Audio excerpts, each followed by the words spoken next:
Hello and welcome to this game review. So this was quite a complicated game, so there's a lot of things to go over. So firstly, at this moment, in this strange opening, white seems a little bit better prepared.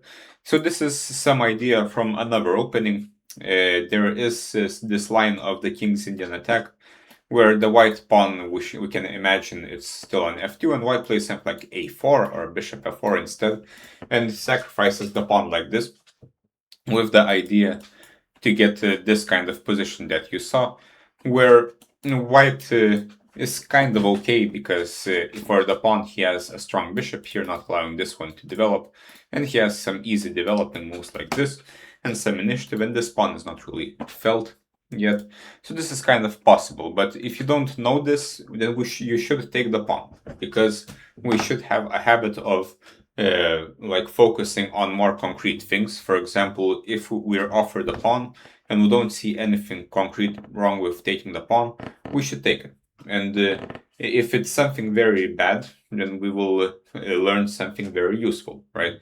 But if it's just some kind of moderate compensation, then at least we have some kind of very obvious plan here for black, which is to consolidate, finish development, and then we will have a pawn.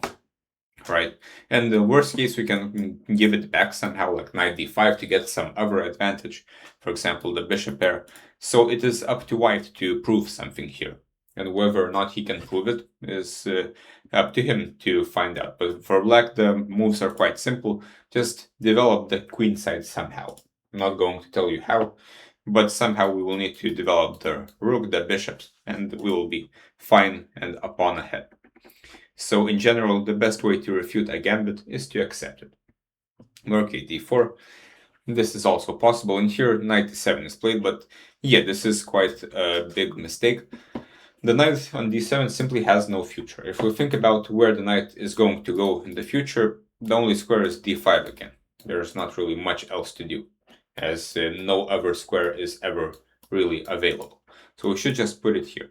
There's no real point of attacking e5, as white's plan is not actually to play f5, as especially when you're not castled kingside yet, you can still castle queenside, mind you.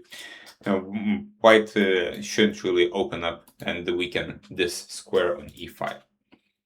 So instead, white's plan is usually to provoke some kind of weakness on the king side, try to provoke h6 or g6, and then try to attack accordingly. So we will see. So here black develops b5. So yeah, of course, black should be playing on the queen side. So now we have some kind of king's Indian position where white didn't have to move the knight to play f4, and also white has space with e5. So a4 is played. So yeah, this is kind of an idea from the king's Indian, trying to take the c4 square, for example. Now something like knight fd2 to c4 to b6 would be a very good idea. So generally, we usually don't play b5 if a4 cannot be answered with a6 to keep the pawn structure intact. This time the rook is hanging. So something like rook b8 is slightly more obvious and simple. But of course, after something like g4, g5, h4, h5, white will start to actually threaten something at some point. One idea is g5 and knight f6, sacrificing the knight to get a strong pawn on f6. But okay, b5. This is also possible, and now black has to get the c4 breakthrough in.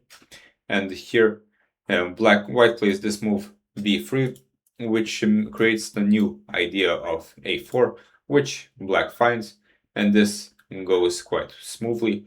And here rook f8 with the idea to stop c3, but why would c3 be really a problem? This would just weaken two pawns and open up the d file towards this pawn. Also, it will give you this square on d4, and you can just play knight d5, which also kind of prevents c3, I guess, because here this pawn on d3 will just be terribly weak. So again, kind of a misunderstanding about the position. White is not really trying to play c3. He should be playing on the king side as quickly as possible. For example, something like knight f to g5, trying to provoke h6 simply. For example, queen h5 could be next. So now h6, even here, queen h5 could be played. Like if you take, knight f6. This is some typical idea. For example, here, white will be a piece down, but some kind of attack will be brewing. So this is more or less what white is supposed to do. Not really f5, but use the pieces to start an attack. But after bishop d2, white starts playing passively, and this allows black to take over on the queen side, and it's no surprise that black does, because black, after all, has more space on the queen side with this pawn pointing in that direction. Well, white should be playing on this side, but he's not.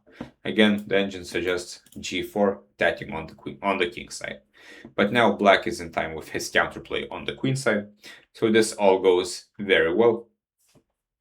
And here, yeah, bishop f3, white is not really doing much. I guess bishop d1 is the idea at some point, but this is of course very passive. Now black finally has some kind of targets on the queen side, specifically the base of the pawn chain, which is c2, while white doesn't really have any targets. Queen a1, knight b4, and the pawn is getting attacked. And now we should just improve the queen. Not sure why we didn't just do it right away, because this is not really hanging. Black is more or less winning here. We can also take the bishop as well. So there was no reason to take on e4. Now white has kind of an improved structure. I'm saying improved because this just gives him some kind of space to breathe, to put some pieces back on the board. But of course, black now has the newly created plan of pushing the 2-on-1 majority on the queen side and creating a passed pawn on the d-file. Though this will be quite difficult to realize, as this bishop is quite annoying. But okay, new plan. Now knight goes to c3 again, and queen a7. And this allows white the simple idea to double on the c-file, well, double the pawns, which means now, similar to white, black will not be able to create a passed pawn unless he takes the pawn on c2, which is probably possible.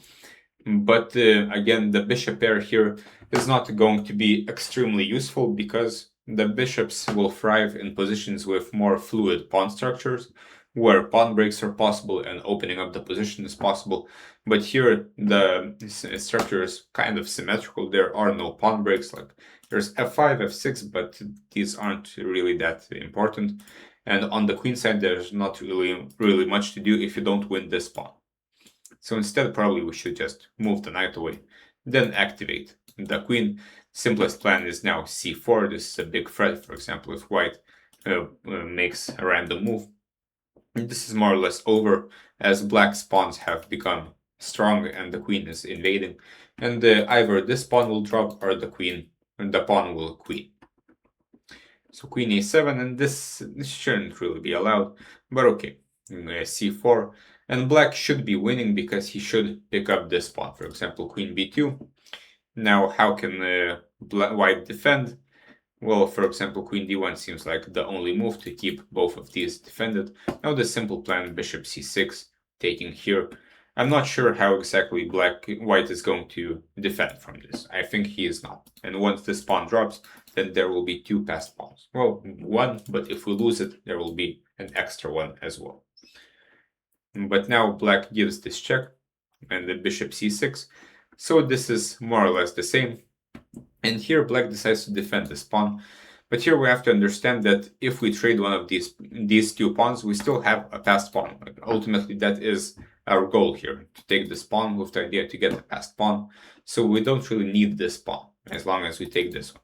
For example, here, even some exchange like this, like bishop c2, I guess, is possible here somehow, because the bishop is hanging on f3. And here, black achieves what he wanted, to get a passed pawn on the c-file, while white still has to solve this problem for himself to get counterplay. But bishop b4, this is still kind of possible, but now the knight on d4 is quite stable. And here, black decides to go queen d2, which makes sense kind of to create a passed pawn on d2. But unfortunately, this passed pawn will not really be that useful, surprisingly. For example, after king e2, it's more likely that this pawn will drop down after knight f3 and here, because if c3, and then at any point the king can go to d3, and there's simply no way to do anything here. The bishop can never get on this diagonal, the king will never get to a3, and this pawn will always have to be safeguarded. So at this point, only white can win, because there is some potential to lose this pawn, and if we do, then this pawn will also drop. So again, the same problem. The pawn structure is not fluid, so the bishop pair is not very useful. This bishop can't really do anything, and this bishop can't really do anything either. There's not enough open diagonals. So knight f3, and the black trades queens. Again, king safety, with the first move being f4, king safety was always an issue for black, for white I mean. So if our king is safer than the opponent's, then usually we should avoid queen trades. So queen c1 comes to mind. At this point, playing for win is quite difficult, but one idea is to again improve the bishop somewhere. Bishop can go to e3, and white's plan is a bit harder to realize than black's. But after this, now we get this endgame. Black plays f5. So now the position is kind of opening up. Black is kind of a pawn down at this point, because white has a majority here, while black doesn't, as there's no passed pawn anymore. But the dark squared bishop is quite strong, so at any point these pawns might become weak if the king ventures off too far. But okay, e5, bishop e3, improving the bishop somewhere, and here black improves all of his pieces to the maximum, and then brings the king, so this is more or less correct. Here, black could take here and put the pawns on dark squares, and he shouldn't really lose this at any point, as the g5 square is well blockaded and it's more or less impossible to create a passed pawn, but he can't really win this either, as he doesn't really have enough targets. But here black continues playing for a win, but yeah, as you mentioned, the pawn on c4 is simply hanging. We can't really allow stuff like this. If here, then at the end of this, white will pick up this pawn, and black will be the one scrambling for a draw because of the passed c pawn, though the draw should be quite easy to do. King f3, now white finally takes this pawn, and here, yeah, of course, now white is not playing for a draw anymore. King c4 is a nice move, threatening king c3, so now we're exchanging pawns, and we get to this position where white is a pawn ahead. This is his pawn, and it will be quite difficult to realize that black has this protected passed pawn on e5 as well, so it is quite stable. So after something like h6, not allowing g5 at any point, white shouldn't really win this at any point. King e3, bishop c6. White can make some progress, for example, like this. He can even play c4, but this king on c5 will never be kicked off, and even pawn endgames will not really be winning for white, as this pawn will always drop. So it's quite hard to do anything. So if we want to make a draw with black, we don't really have to do anything. There's no threat for white. He's not really threatening to create a passed pawn at some point.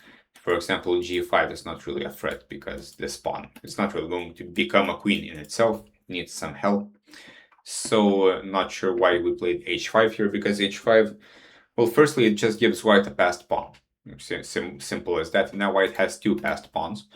And even if they're not the most beautiful passed pawns, they're still passed pawns. Our passed pawns are not really going anywhere yet. And white has some simple plans, for example, bishop f7, bishop g6.